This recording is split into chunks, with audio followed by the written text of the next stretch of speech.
BZ group પર કાર્યવાહીનો ધમધમાટ ચાલી રહ્યો છે, જેમાં અવનવા ખુલાસા પણ થઈ રહ્યા છે। ત્યારે આ ગ્રુપની પોન્જી સ્કીમના મુદ્દે સીઆઈડી ક્રાઇમે વધુ 7 આરોપીને ઝડપી પાડ્યા છે।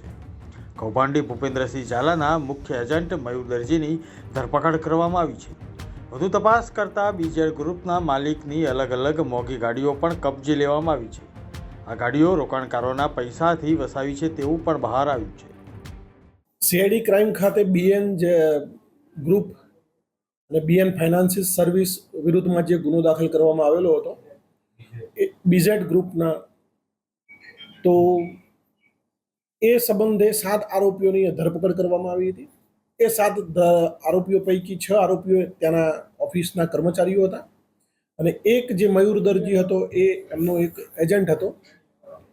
તો આ એજન્ટની ધરપકડ ઓફિશિયલ કરવામાં આવી છે અને નામદાર કોર્ટ દ્વારા એમને 30/11/2024 સુધીના રિમાન્ડ, પોલીસ કસ્ટડી રિમાન્ડ આપવામાં આવેલા છે। વધુ તપાસ હાથ ધરતા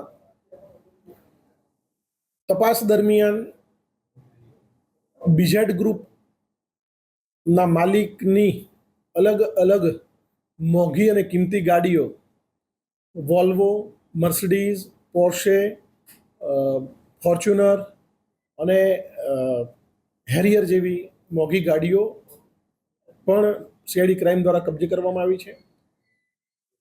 એ પણ ધ્યાને આવ્યું છે કે આ જે ગાડીઓ છે એ રોકાણકારોના પૈસાથી વસાવેલી છે અને એ ગાડીઓ મુદ્દામાલ તરીકે સીઆઈડી ક્રાઇમ દ્વારા જપ્ત કરવામાં આવી છે। વધુ તપાસ કરતા બીઝેડ ગ્રુપના અલગ અલગ એકાઉન્ટ અમને મળ્યા છે। એકાઉન્ટની ડિટેલો બેંક જોડેથી માગી અને આગળની કાર્યવાહી કરવામાં આવશે। એમની પ્રોપર્ટી, એમના ફેમિલીના સભ્યો દ્વારા વસાવવામાં આવેલી પ્રોપર્ટી પણ ધ્યાને લઈ અને આગળની કાર્યવાહી કરવામાં આવશે। જે 7 આરોપી પકડ્યા છે એમાં મયુર દરજી મુખ્ય એજન્ટ હતો। બાકીના લોકોનો રોલ શું છે જેને આરોપી તરીકે અત્યારે બતાવ્યા છે એવા લોકોમાં? આ જે લોકો હતા એ અલગ અલગ ઓફિસોમાં જે રોકાણકારો આવે છે એમને ફોર્મ ભરાવવાના, લોભામણી, લાલચો આપી અને એમના જોડેથી મોટા પ્રમાણમાં જે ડિપોઝિટ્સ હોય એ લેવાના, મતલબ જમા લેવાની કામગીરી, અને ઓફિસની અલગ અલગ જે પૈસા આવે છે એ પૈસા મૂળ ભૂપેન્દ્ર ઝાલા સુધી પહોંચાડવા સુધીની કામગીરીમાં અલગ અલગ જગ્યાએથી સંકળાયેલા હતા। એ પૂરતો એમનો રોલ છે। અત્યારે હાલ તો જે પકડાયેલા આરોપીઓ છે એ અને બેંક, અને અત્યારે તો અમે ઇન્ફોર્મેશન ગેધરિંગ કરી રહ્યા છીએ। ઇન્વેસ્ટિગેશન નિયમો અનુસારની ચાલી રહી છે। ક્યાં લોકેશન કઈ નહીં, એના જે ટેકનિકલ સર્વેલન્સ છે એના આધારે અત્યારે એનો મોબાઈલ સ્વિચ ઓફ આવે છે, એટલે અત્યારે એ કહી શકાય નહીં કે ક્યાં હોઈ શકે છે। પણ એ દેશ ન છોડે એના માટે અમે એલઓસીની પ્રપોઝલ જે તે સંસ્થાને અમે મોકલી આપી છે। એક આરોપી ક્રાઇમ બ્રાન્ચના જણાવ્યા અનુસાર અત્યારે નિયમ મુજબ ઇન્વેસ્ટિગેશન ચાલુ છે। મુખ્ય આરોપી ભૂપેન્દ્રસિંહ ઝાલાનો મોબાઈલ ફોન સ્વિચ ઓફ આવી રહ્યો છે। તે દેશ ના છોડે તે માટે પણ કાર્યવાહી શરૂ કરવામાં આવી છે। 6000 કરોડના બીઝેડ ગ્રુપના પોન્જી સ્કીમ કૌભાંડ મુદ્દે સીઆઈડી ક્રાઇમે હિંમતનગર, વિજાપુર, મોડાસા, ગાંધીનગર, માલપુર સહિત 6 સ્થળો પર દરોડા પાડીને 7 લોકોને ઝડપી પાડવામાં સફળતા મળી છે।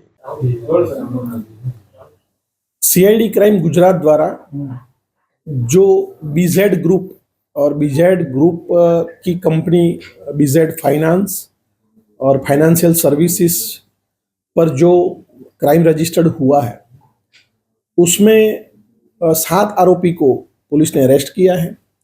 उसमें से एक जो है वो बीजेड ग्रुप का एजेंट था, मयूर दर्जी। उसको हमने अरेस्ट करके जुडिशियल कोर्ट में प्रेजेंट किया।